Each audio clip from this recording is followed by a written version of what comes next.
Once upon a midnight dreary, while I pondered weak and weary over many a quaint and curious volume of forgotten lore, while I nodded, nearly napping, suddenly there came a tapping, as of someone gently rapping at my chamber door.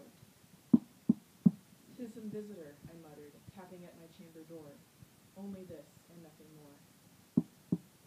Ah, distinctly I remember, it was in the bleak December, and each separate dying ember wrought its ghost upon the floor. Eagerly I wished the morrow, vainly I had sought to borrow from my books surcease from sorrow, sorrow for the lost Lenore, for the rare and radiant maiden whom the angels name Lenore, nameless here forevermore. And the silken, sad, uncertain rustling of each purple curtain thrilled me, filled me with fantastic terrors never felt before, so that now to still the beating of my heart I stood repeating, "'Tis some visitor entreating entrance at my chamber door, some late visitor entreating some entrance at my chamber door. This is it, and nothing more." Presently my soul grew stronger, hesitating then no longer. "Sir," I said, "or Madame, truly your forgiveness I implore, but the fact is I was napping, and so gently you came napping, and so faintly you came tapping at my chamber door, that I scarce was sure I heard you. Here I opened wide the door, darkness there, and nothing more. Deep into that darkness peering, long I stood there, wondering, fearing, doubting, dreaming dreams no mortal ever dared to dream before.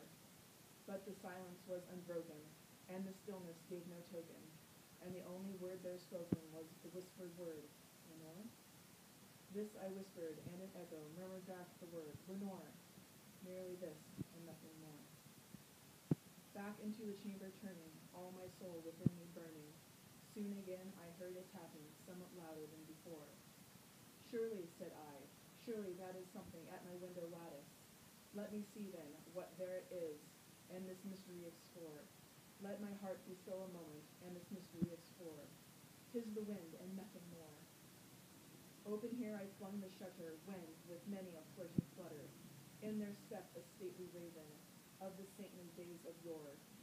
Not the least obstinance made he, not a minute stopped or stayed he, but, with mine of lord or lady, perched above my chamber door. Perched upon a bust of Pallas, just above my chamber door, perched and sat, and nothing more. This the ebony bird beguiling my sad fancy into smiling, by the grave and stern decorum of the countenance it wore. "Though my crest be shorn and shaven, thou," I said, "art thou no craven, ghastly grim and ancient raven, wandering from the nightly shore? Tell me what thy lordly name is on the night Plutonian shore." Quoth the raven, "Nevermore."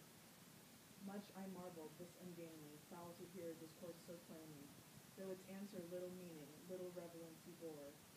For we cannot help agreeing that no living human being ever yet was blessed with seeing bird above his chamber door, bird or beast upon the sculptured bust above his chamber door, with such name as Nevermore. But the raven, sitting lonely on the placid bust, spoke only that one word, as if his soul in that word, one word he did outpour. Nothing further than he uttered, not a feather than he fluttered, till I scarcely more than muttered, "Other friends have flown before, on the morrow he will leave me, as my hopes have flown before." Then the bird said, "Nevermore."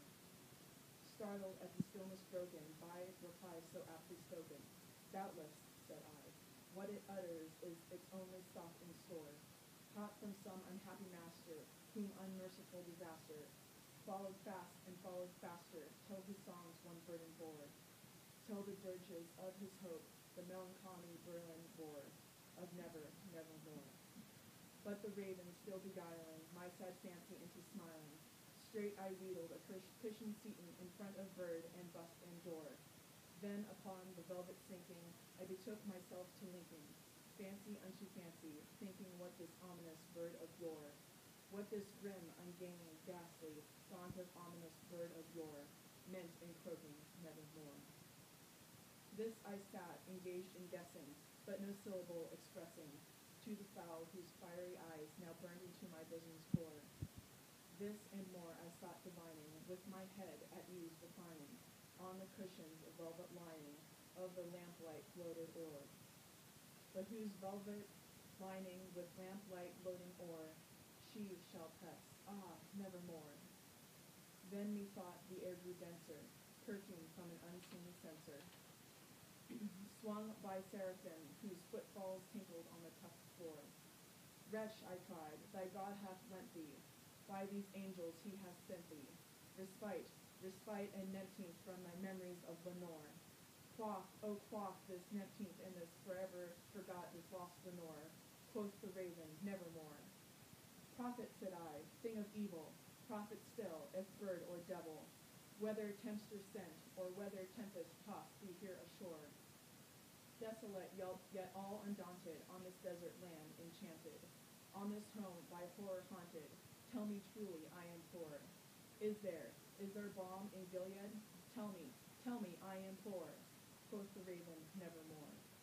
Prophet, I said, thing of evil, prophet still, if bird or devil, by that heaven that bends above us, by that God we both adore, tell this soul with sorrow laden, if, within the distant Aidenn, it shall clasp a sainted maiden, whom the angels name Lenore.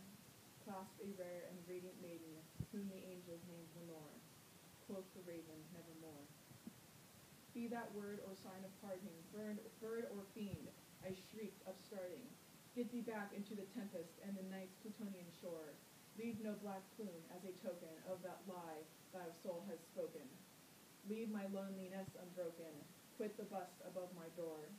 Take thy beak from out my heart, and take thy from off my door. Quoth the raven, nevermore. And the raven, never flitting, still is sitting, on the palliate bust of Pallas just above my chamber door, and his eyes have all the seeming of a demon that is dreaming.